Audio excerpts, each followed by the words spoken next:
Hello guys, കാത്തിരിപ്പ് ചിലപ്പോൾ അത് പ്രതീക്ഷയെ തളർത്തും, എന്നാൽ ചിലപ്പോൾ അതിനെ കൂടുതൽ ശക്തിപ്പെടുത്തുകയും ചെയ്യും. പക്ഷേ 70 വർഷത്തെ കാത്തിരിപ്പ് അതൊരു തലമുറ മുഴുവൻ കടന്നു പോകുന്ന കാത്തിരിപ്പ് തന്നെയാണ്.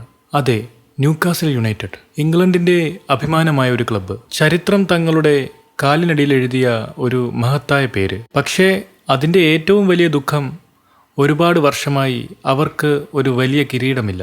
എന്നാൽ 2025 അവർ അപ്രതീക്ഷിതമായും അതിശയകരമായും ചരിത്രം തിരുത്തി. വർഷം 1892. Newcastle east end, west end എന്നീ 2 ക്ലബ്ബുകൾ കൂടിച്ചേർന്ന് ഒരു പുതിയ ശക്തിയുണ്ടായി.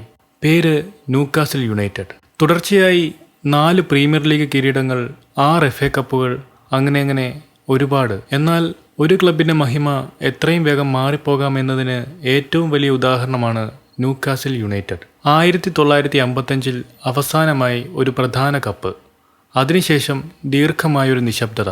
പിന്നീട് 1976 ലീഗ് കപ്പ് ഫൈനൽ, പക്ഷേ അതിൽ തോൽവി വഴങ്ങി. ദശകങ്ങൾ നീണ്ട കാത്തിരിപ്പ്, ആരാധകർക്ക് ഒരിക്കലും മറക്കാനാകാത്ത കറുത്ത ദിനങ്ങൾ. അങ്ങനെ 50 വർഷങ്ങൾക്ക് ശേഷം 2023 അവർ വീണ്ടും ലീഗ് കപ്പ് ഫൈനലിലെത്തി. പക്ഷേ അവിടെ വീണ്ടും പരാജയം തന്നെയായിരുന്നു. അന്ന് സെന്റ് ജെയിംസ് പാർക്കിന്റെ മേഘങ്ങൾ പോലും കരഞ്ഞു. ഞങ്ങളിത് വീണ്ടും കാണുമോ? അങ്ങനെയൊരു ചോദ്യം മാത്രമായിരുന്നു ആരാധകരുടെ മനസ്സിൽ. മറക്കാനാകാത്ത ഒരു രാത്രി. 2025 അങ്ങനെ വീണ്ടും ഒരു ഫൈനൽ. പ്രതീക്ഷയില്ലാത്തൊരു സ്വപ്നം കളം നിറഞ്ഞാടിയപ്പോൾ ഫൈനൽ വിസിലിൽ ന്യൂകാസിൽ ആരാധകരുടെ സ്വപ്നം കണ്ണിൽ നിറഞ്ഞു. ആദ്യ ഗോൾ, രണ്ടാമത്തെ ഗോൾ, ഒടുവിൽ വിജയം. 70 വർഷങ്ങൾക്ക് ശേഷം കൈകളിലൊരു കിരീടം. ന്യൂകാസിൽ കരഞ്ഞു. പക്ഷേ ഈ കരച്ചിൽ സന്തോഷത്തിൻ്റെ ആയിരുന്നു.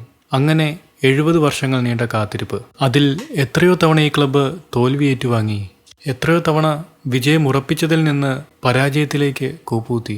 പക്ഷേ അവർ ഒന്നും ഉപേക്ഷിച്ചില്ല. കാത്തിരിപ്പിന്റെ പാഠം, വിശ്വാസത്തിന്റെ ശക്തി, ഇതൊക്കെയാണ് ന്യൂകാസിൽ യുണൈറ്റഡ് നമ്മെ പഠിപ്പിക്കുന്നത്. അവർ വീണ്ടും ഉയർന്നു, ചിറകുകളോടെ കരഞ്ഞു, പക്ഷേ അത് സന്തോഷം കൊണ്ട് മാത്രം. Thank you. തീർച്ചയായും കമന്റ് ബോക്സിൽ അഭിപ്രായങ്ങൾ പങ്കുവെക്കുക. കൂടുതൽ കായിക വാർത്തകൾക്കായി ഈ ചാനൽ സബ്സ്ക്രൈബ് ചെയ്യുക.